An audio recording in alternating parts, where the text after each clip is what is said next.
Bismillahirrahmanirrahim. Assalamualaikum warahmatullahi wabarakatuh.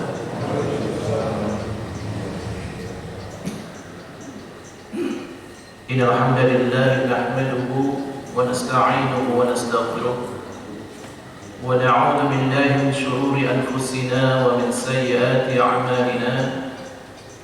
May yahdihillahu fala mudilla lahu wa may yudlil fala hadiya lahu. أشهد أن لا إله إلا الله وحده لا شريك له وأشهد أن محمدا عبده ورسوله لا نبي بعده. اللهم فصل وسلم وبارك على هذا النبي الكريم نبينا وقدوتنا وحبيبنا محمد صلى الله عليه وعلى آله وأصحابه ومن دعا بدعوته إلى يوم الدين. أما بعد. Alhamdulillah, kita bersyukur kepada Allah Subhanahu wa taala pada kesempatan pagi hari yang cerah ini. Allah Subhanahu wa taala mengumpulkan kita di tempat yang mulia ini dalam rangka menjalankan ibadah rutin kita, salat subuh berjamaah, dan insyaallah akan kita lanjutkan dengan kajian subuh kita pada hari ini. Bapak, ibu-ibu jamaah Masjid Al-Awwal yang saya muliakan, bagaimana kabarnya Pak? Alhamdulillah. Nah, pada pagi hari ini saya menggantikan Ustaz Anwar Nasihin yang beliau pada hari ini masih belum bisa hadir dikarenakan sakit, dan beliau titip salam buat jamaah Masjid Al-Awwal. Insyaallah kita doakan semoga Allah angkat penyakit beliau ya Pak ya, sehingga bisa kembali berkumpul ya, dalam rangka memberikan pencerahan kepada kita insyaallah. Bapak Ibu yang saya muliakan, pada kesempatan pagi hari ini karena terkait dengan materi Al-Aqidah Al-Islamiyah,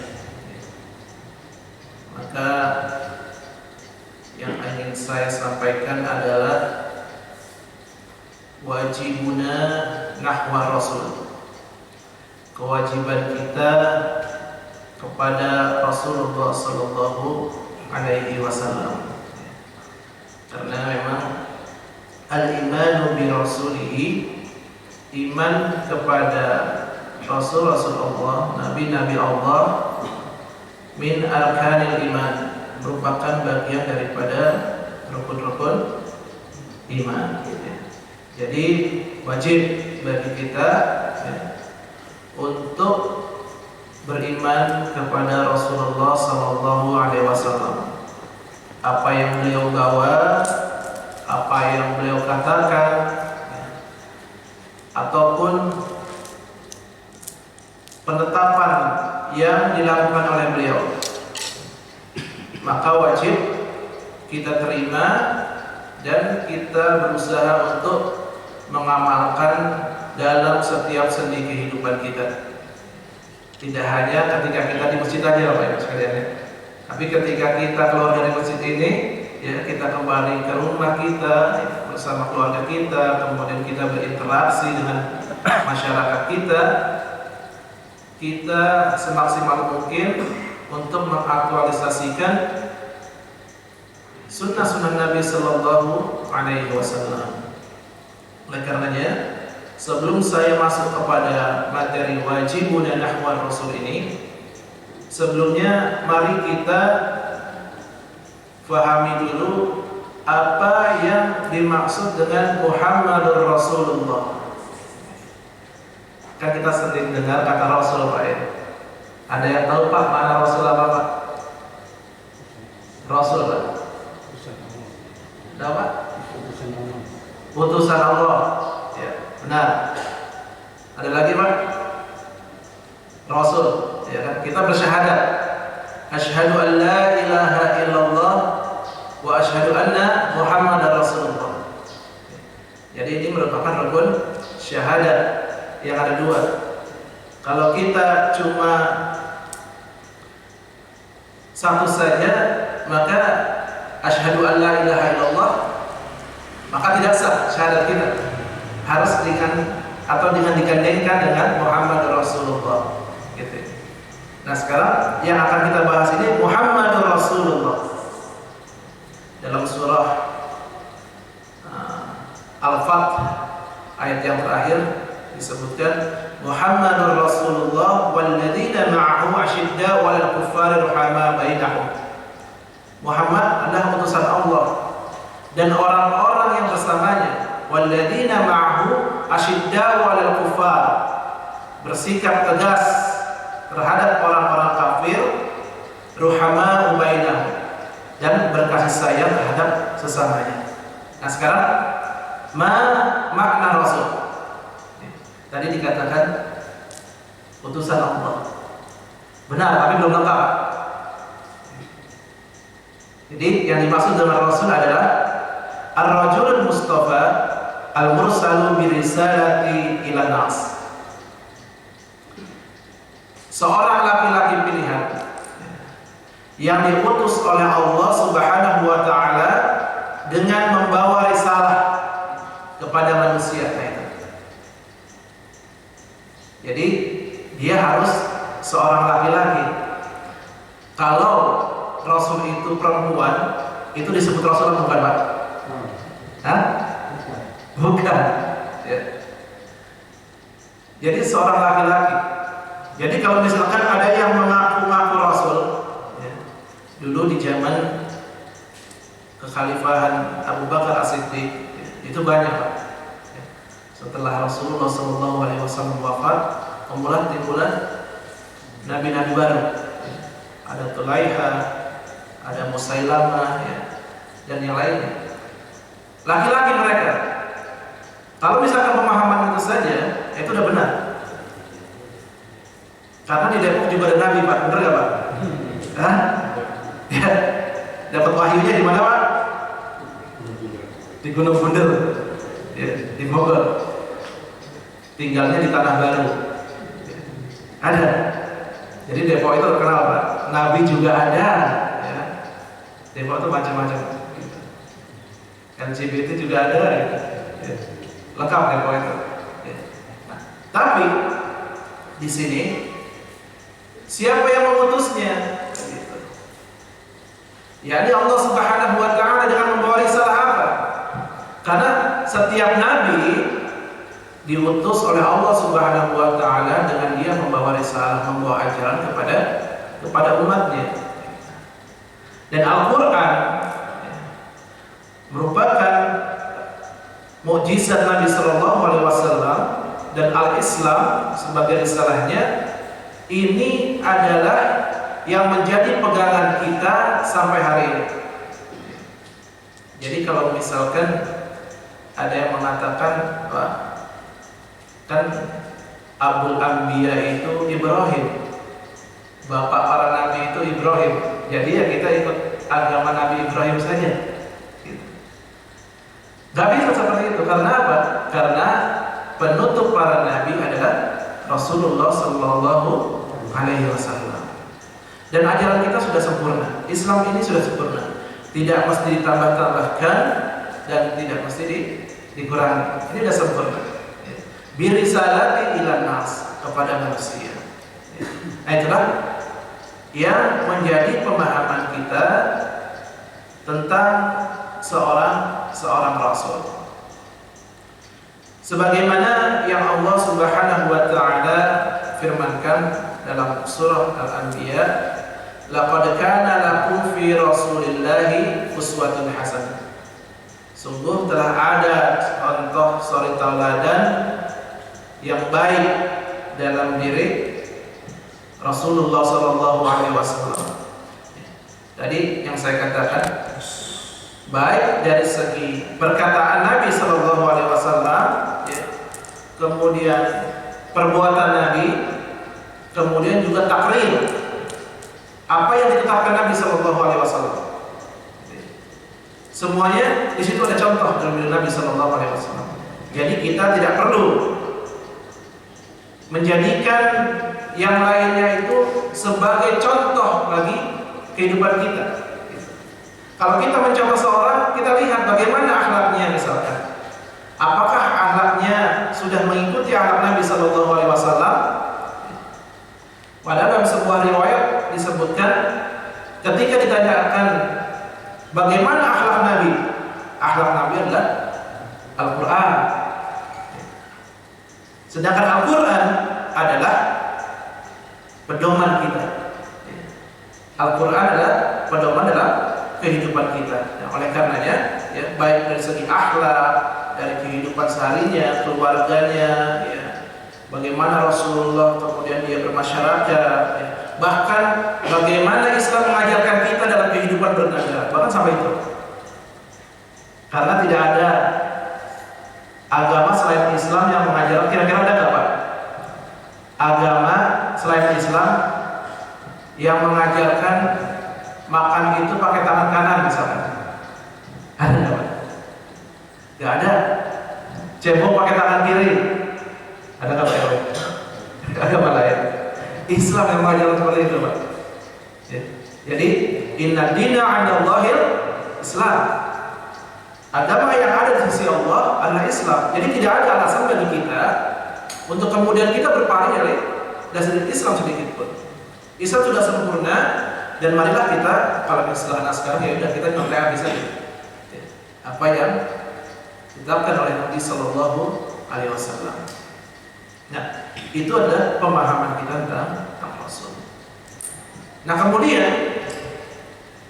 yang berikutnya adalah makna syahadat asyhadu an la ilaha wa asyhadu anna Muhammadar Rasulullah.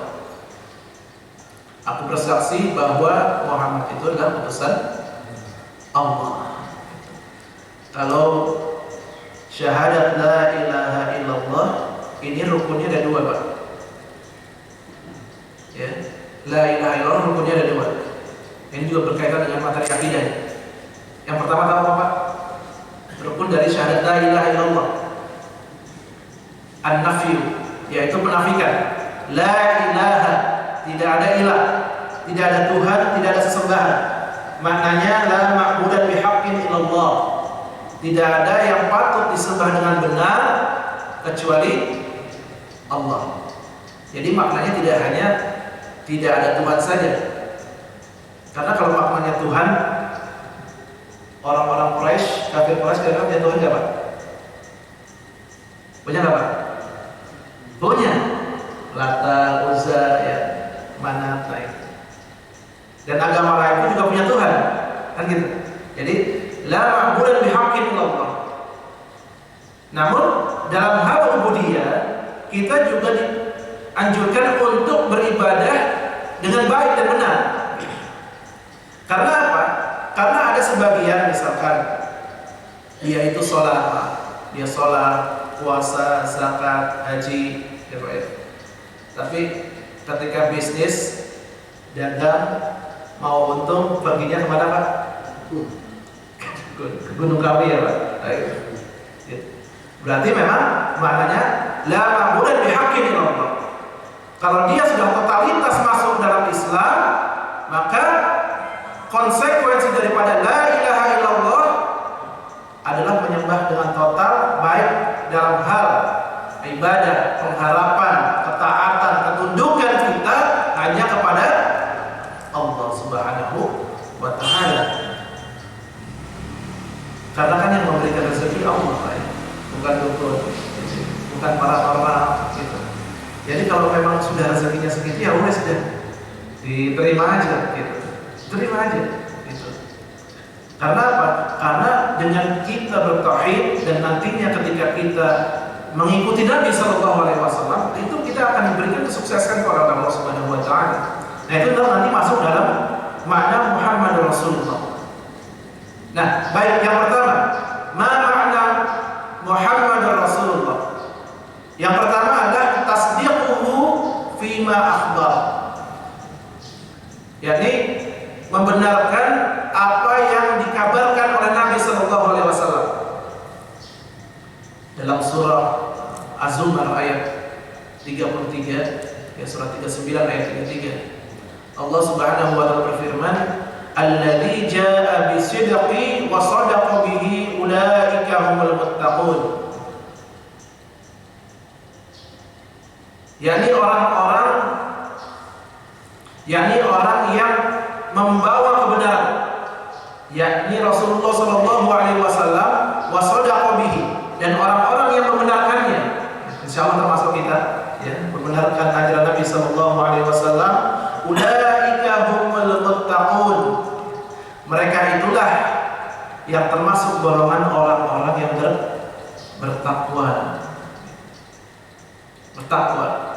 Nah, jadi konsekuensi dari ketakwaan kita, ya, adalah bagaimana kita membenarkan apa yang dibawa oleh Nabi Sallallahu Alaihi Wasallam. Jadi pemahaman kita tentang takwa itu tidak hanya sekarang ini imtithalul awamir wajtanibun nawahi, melaksanakan apa yang diperintahkan oleh Allah dan menjalankan dan menjauhi apa yang dilarang oleh Allah Subhanahu wa taala saja, gitu.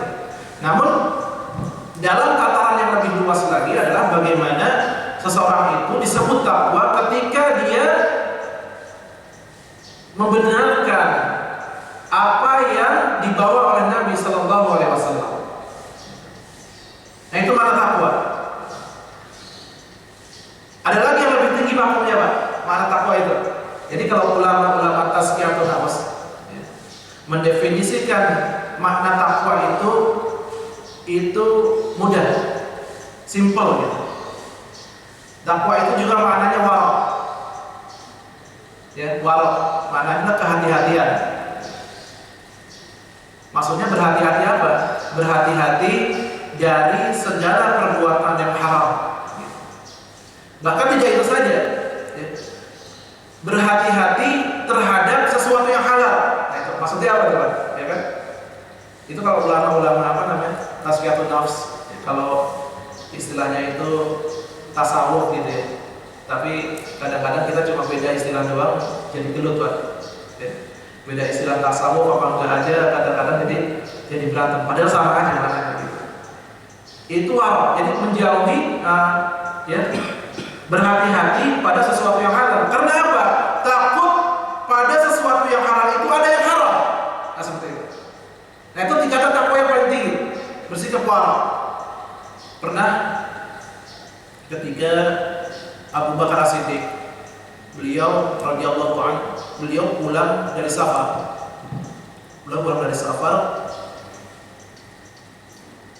Di rumahnya itu, di atas tikarnya itu ada sepiring kurma, satu buah kurma itu.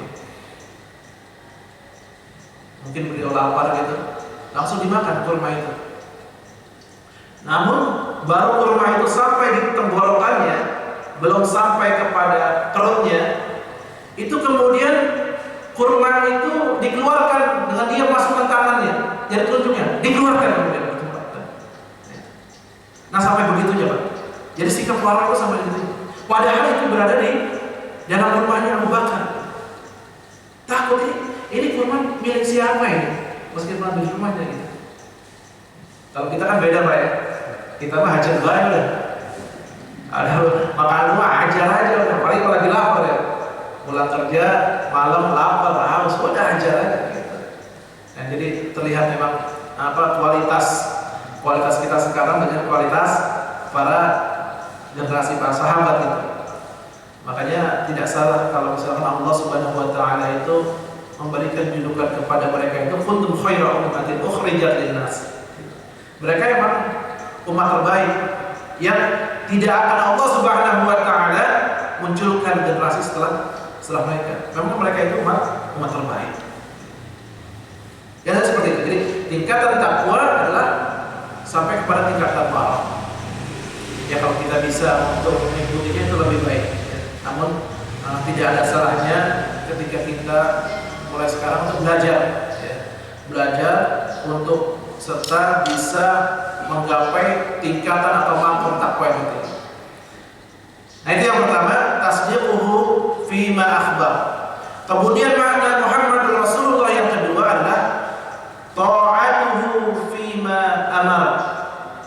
taat dengan apa yang diperintahkan oleh Rasulullah sallallahu alaihi wasallam. Sekalipun itu ada perintahnya sunnah. Sekalipun itu perintahnya sunnah. Tapi konsekuensi daripada syahadat wa asyhadu anna Muhammadar Rasulullah adalah ta'atuhu fima amara. Kita taat kepada Rasulullah dengan apa yang diperintahkan oleh Rasulullah sallallahu alaihi wasallam. Dalam surah An-Nur ayat yang ke-51. Innama kana qaulul mu'minina idza du'u ila Allahi wa rasulih liyahkuma bainahum ay yaqulu sami'na wa ata'na wa ulaika humul muflihun. Innama, nah ini ayat ini diawali dengan redaksinya adatul hasr. Artinya apa? Ini menunjukkan sebuah batasan.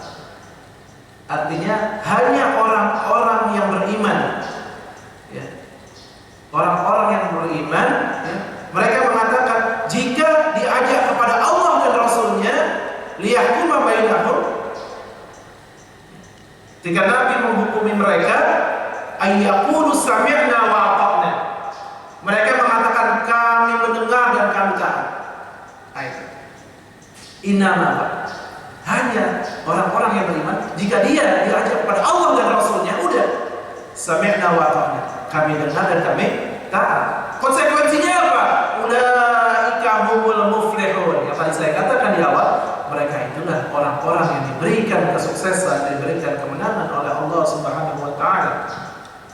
Nah, dalam tafsir Al-Wajiz yang ditulis oleh Imam At-Tantawi menafsirkan ayat ini, makna al-muflihun adalah falahan tama fil dunya wal akhirah. Jadi seseorang itu akan mendapatkan kemenangan, mendapatkan kesuksesan yang sempurna. Ya.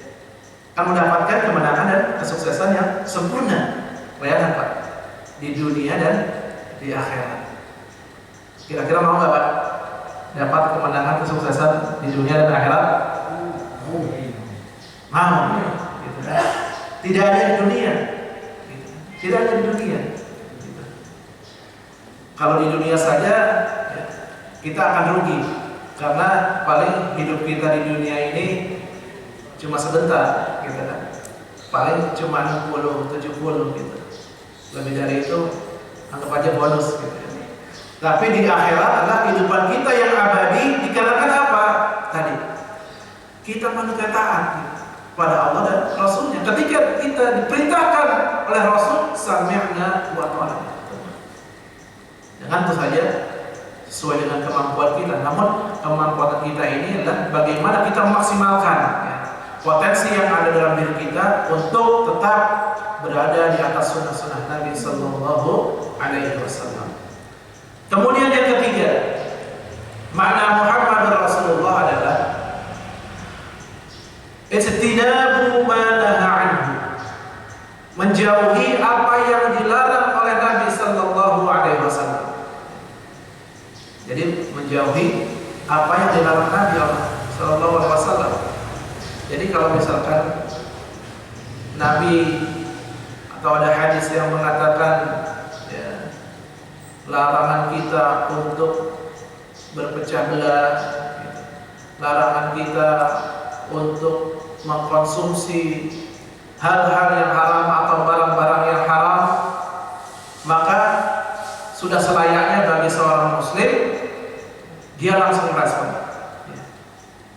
langsung merespon. Kita jauhi. Nah, ini ada dalam Al-Quran, ya, sebuah gambaran bagaimana ketika Rasulullah Shallallahu Alaihi Wasallam sedang membagikan ghanimah, harta rampasan perang, sesudah beliau dan para sahabat memerangi Yahudi Bani Nadir. Dalam surah Al-Hasyr ayat yang ke-7, A'udzu billahi minasyaitonir rajim. Ma Walillahi walirrasuli walidil qurba wal yatama wal masakin wa banis sabil kai la yakuna dulatan bainal aghniyai minkum wa ma ataakumur rasulu fakhudhu wa ma nahakum anhu fantahu wattaqullaha innallaha syadidul iqab. Jadi ma afallahu ala rasuli min ahlil qura, segala apa yang diperoleh dan kemudian diberikan Allah dari fa'i. Fa'i itu kalau dalam makna lugah adalah ghanimah, harta rampasan perang. Jadi segala apa harta rampasan perang yang diperoleh, yang diberikan Allah kepada Rasulnya min ahlil qura, dari penduduk kota. Nah, dalam tafsir ini yang dimaksud dengan penduduk kota ini adalah Yahudi Bani Nadir yang Rasulullah SAW perangi pada tahun ke-4 Hijriah setelah perang Uhud. Nah, ini sangat luar biasa ya Pak, kalau kita membaca sirah ini. Jadi peperangan Bani Nadir. Jadi setelah perang Uhud, di mana kaum muslimin mengalami penderitaan yang amat sangat, banyak yang gugur, yang menjadi syuhada. Bahkan Rasulullah itu dalam sebuah riwayat itu giginya sampai tanggal. Itu kemudian orang-orang Yahudi ini sambil makin menjadi-jadi. Kalau sebelum perang Uhud, perang Bani Qainuqa dengan tokohnya Ka'ab bin Ashraf itu yang tidak bisa menerima Nabi Sallallahu Alaihi Wasallam di Madinah karena sebagai pendatang baru, yang kemudian memerangi Nabi dengan syair-syairnya. Dan memang dalam sejarah, dalam sirah Nabi ini, Ka'ab bin Ashraf ini merupakan tokoh Yahudi yang dia itu pandai membuat syair. Syair-syairnya itu kalau Ka'ab bin Ashraf lagi itu Pak, lagi apa namanya, bikin status. Kalau istilah sekarang bikin status Pak, itu sangat menghina Nabi. Makanya kita nggak aneh kalau sekarang buka Facebook, Twitter, atau WA gitu ya, itu banyak status-status yang menghina Nabi Pak. Mungkin kalau dulu ada WA Ka'ab bin Ashraf tuh di pinter main WA itu di Facebook gitu. Jadi syair-syairnya itu, status-statusnya itu banyak menghina Nabi Sallallahu Alaihi Wasallam.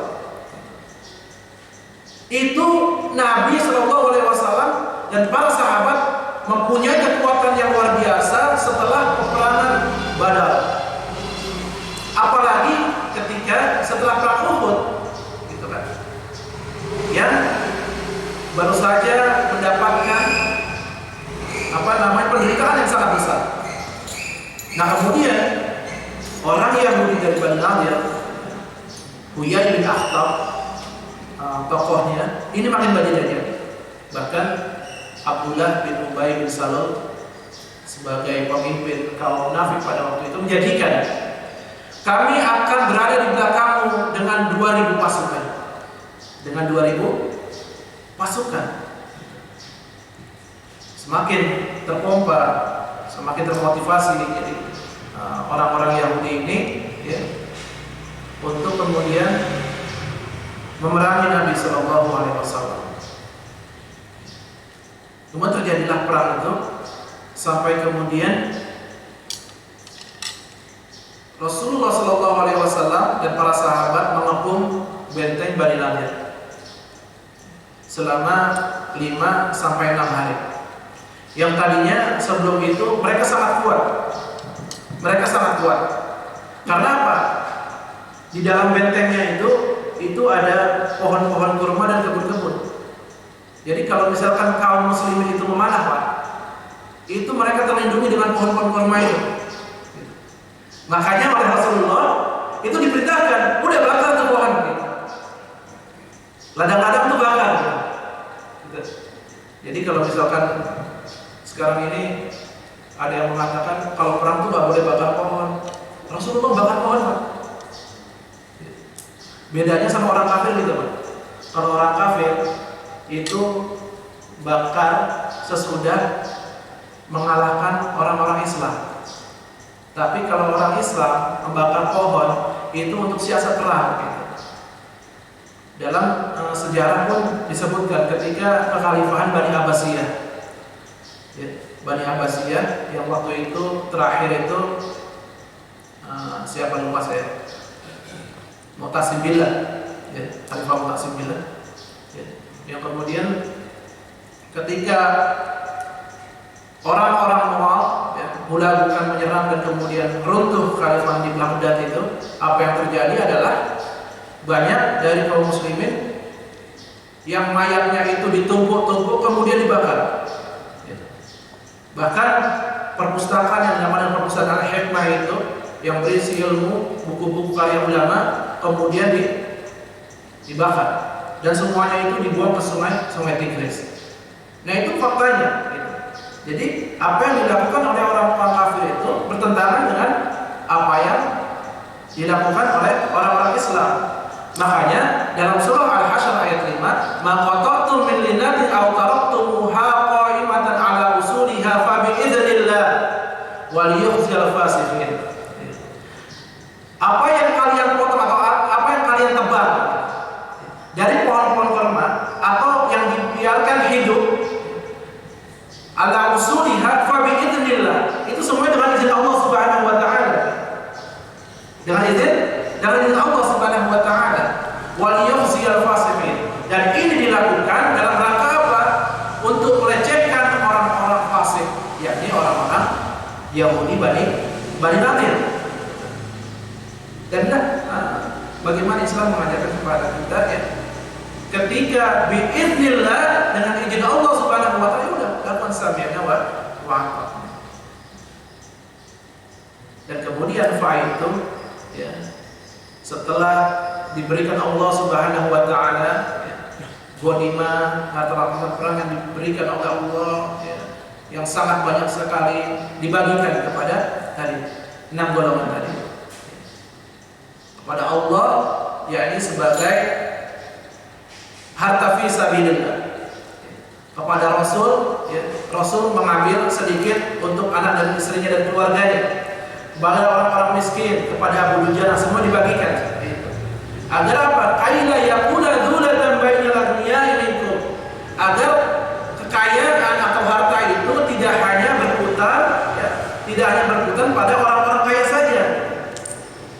Jadi kalau kita bersedekah Bapak Ibu sekalian, ya, kita membayar zakat itu gunanya agar uang itu, harta itu tidak hanya berputar ya, pada orang-orang kaya saja. Nah sekarang ini kan sedang ini Pak ya, sedang apa namanya, sedang gembor-gembornya bagaimana kita untuk memajukan produk muslim ya. Nah ini harus kita dukung sebenarnya. Bahkan misalkan merek ini misalkan ya, kalau ini diproduksi oleh muslim ya kita beli gitu. Artinya apa? Artinya ketika ada produk yang lain yang diproduksi oleh orang-orang kaya, kemudian para pengusaha-pengusaha cukong-cukong di negeri ini, itu hartanya nggak sekitar mereka aja, ya kan? Bayangkan misalnya dari mulai air, sumurnya udah dibeli Pak, ya kan? Di Sukabumi. Ngemasnya di mana Pak? Ngemasnya sendiri, perusahaan dia juga, gitu. Agennya siapa? Agennya dia juga gitu. Nah jadi ya berputar di sekali itu. Atau perusahaan-perusahaan yang bergerak di bidang keuangan, banknya yang punya orangnya itu juga ya. Pabriknya yang punya itu juga, dealernya yang punya itu juga gitu. Nah inilah bagaimana kalau seorang muslim atau komunitas-komunitas Islam ini kemudian membentuk gitu ya, dalam rangka penguatan ekonomi ini, maka ketika harta itu atau ya, produk-produk atau omset-omset atau apa namanya investasi-investasi itu bisa kemudian juga beredar di orang-orang Islam, ya saudara-saudara kita sesama muslim, ini akan sangat baik sekali. Nah, permasalahan kita adalah bagaimana kita membangun sebuah loyalitas terhadap produk-produk Muslim, ya kan? Dulu zamannya 212, Pak. 212, betul nggak, Pak? Kemudian tumbuh koperasi 212. Tapi karena kurangnya loyalitas kita, sehingga banyak nih koperasi 212 ini yang tutup gitu. Contohnya di sini di Kembang Beji ini udah tutup. Salah satunya itu karena membangun loyalitasnya. Makanya tadi ayatnya sami'na wa ata'na. Ya. Selama kita disuruh untuk taat kepada Allah dan Rasulnya dan tidak disuruh untuk berbuat maksiat dan perbuatan-perbuatan dosa, itu kita lakukan saja. Karena kan kaidahnya la ta'atan li ahadin li maksiatillah. Tidak ada ketaatan pada satu makhluk pun dalam rangka bermaksiat kepada Allah Subhanahu wa taala. Jadi kalau kita disuruh untuk melakukan ketaatan dalam rangka menegakkan dinul Islam, maka udah sami'na wa ata'na. Kita dengar, kita lakukan. Jadi wa ma ataakum rasuluhu fakhudhuhu wa ma nahakum anhu fantahu. Apa yang diberikan oleh Rasul kepada kamu maka ambillah khudh. Dan apa yang dilarang oleh Rasul maka tinggalkanlah. Wattaqullah. Ayatnya kembali wattaqullah dan takwalah kepada Allah. Innallaha syadidul iqab. Sesungguhnya hukuman Allah itu amat sangat pedih.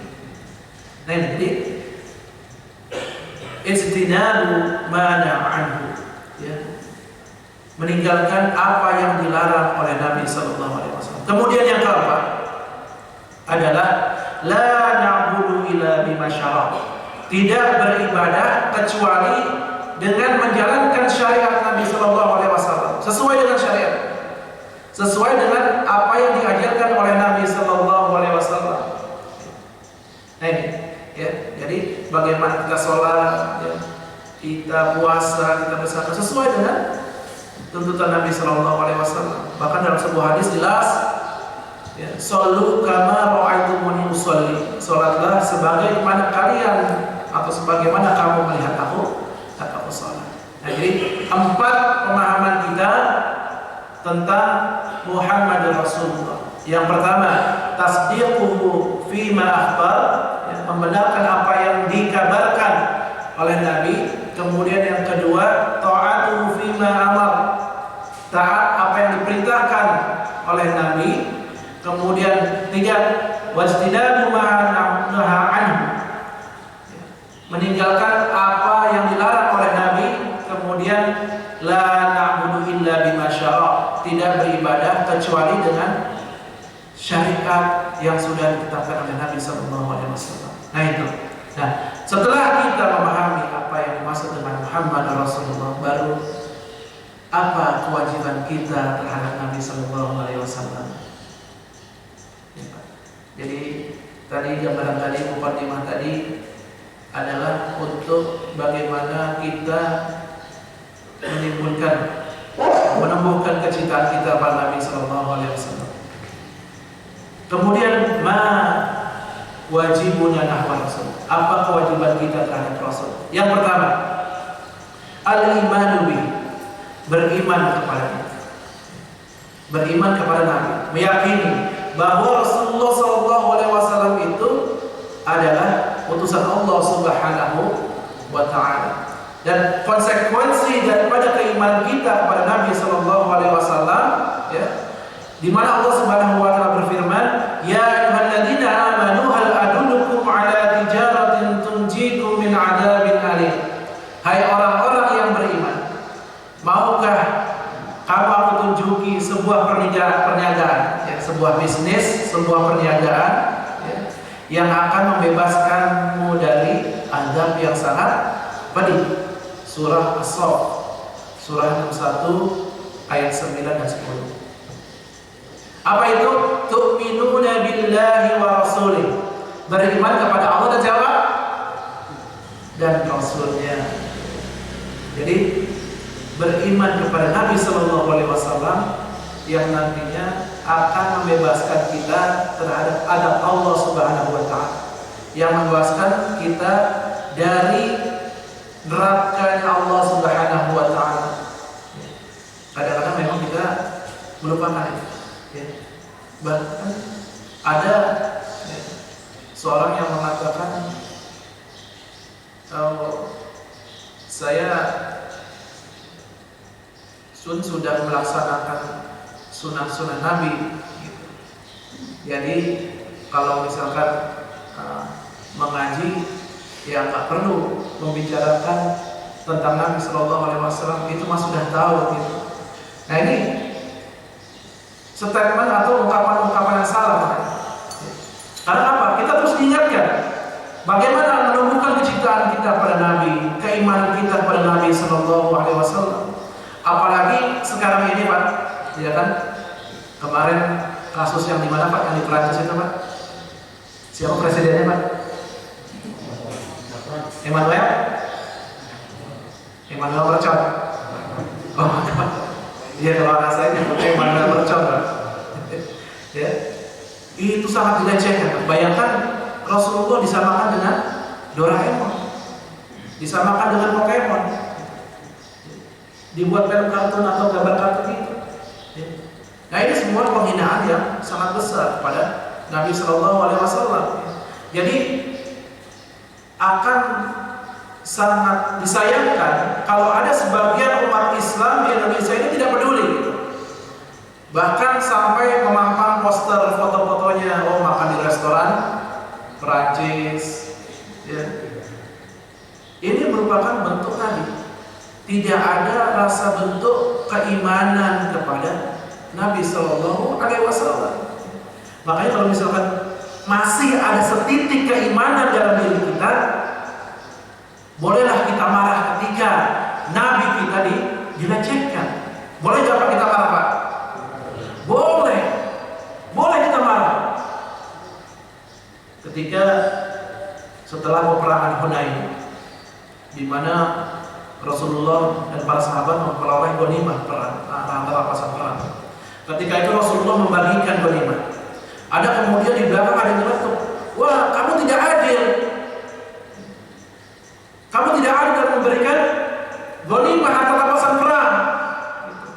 Kemudian apa? Rasulullah wajahnya memerah. Melihat itu Umar bin Khattab, kita tahu Umar bin Khattab karakternya keras Pak. Apa yang dikatakan Umar bin Khattab? Ya Rasulullah, i'dzan li fihi adribu unuqah. Wahai Rasulullah, izinkan aku untuk memenggal leher orang ini. Bayangkan Pak, cuma digitukan saja Umar marah.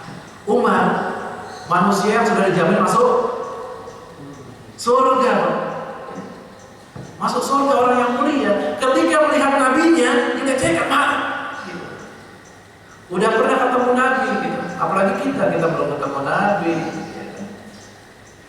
Gak pernah lihat wajah Nabi seperti apa gitu. Ya. Jadi timbulkan rasa keimanan kita pada Nabi Sallallahu Alaihi Wasallam gitu. Al-imanu bi Rasul, mencintai Nabi, mengimani Nabi Sallallahu Alaihi Wasallam. Kemudian yang kedua adalah mahabbatu man ahabba, mencintai orang-orang yang mencintai Nabi Sallallahu Alaihi Wasallam. Ya. Jadi mencintai orang-orang yang mencintai Nabi Sallallahu Alaihi Wasallam. Muhammadur Rasulullah walladzina ma'ahu asyidda'u 'alal kuffari ruhama'u bainahum. Muhammad adalah utusan Allah. Dan orang-orang yang bersamanya asyidda'u 'alal kuffar, bersikap tegas, bersikap keras kepada orang-orang kafir, ruhama'u bainahum, saling berkasih sayang di antara mereka. Jadi selama kita syahadatnya sama, asyhadu an la ilaha illallah wa anna muhammadar rasulullah atau asyhadu anna muhammadar rasulullah, maka tidak ada alasan bagi kita untuk saling memusuhi dengan sesama muslim gitu. Jadi jangan cuma gara-gara pilkada aja Pak jadi nggak saling tegur, bener nggak? Iya. Cuma beda pilihan 1 sama 2, ketemu di jalan lengkos nggak tegur, ya. Jangan gitu. Karena banyak fenomena sekarang di grup, ya. Satu nimbulin 01, ya. Yang satu lagi 02, nggak terima. Akhirnya apa? Debat. Ketika debat apa? Saling benci. Nggak tahunya masih satu RT satu RW, ketemu di masjid nggak teguran. Itu fenomena yang ada di masyarakat kita sekarang. Oleh karenanya, jika dia masih sama muslim saudara kita, yang lebih utama seperti itu. Walaupun nantinya pilihan kita itu beda-beda, silakan saja gitu. Yang mau nomor 2 ya silakan, yang mau di selain itu ya silakan gitu. Ya, silakan aja. Yang penting yang pertama adalah yang harus kita utamakan adalah al-ukhuwah Islamiyah. Bagaimana kita merajut ukhuwah di antara kaum muslimin.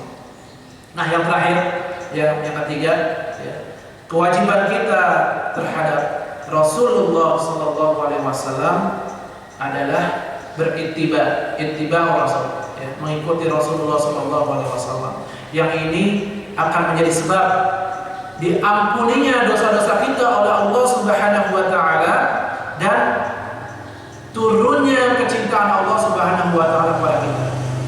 Surah Ali Imran ayat yang ke-31. Qul in kuntum tuhibbunallaha fattabi'uni yuhibbukumullah wa yaghfir lakum dzunubakum wallahu ghafurur rahim. Qul, katakan wahai Muhammad, katakan kepada orang-orang kafir itu, in kuntum tuhibbunallaha fattabi'uni.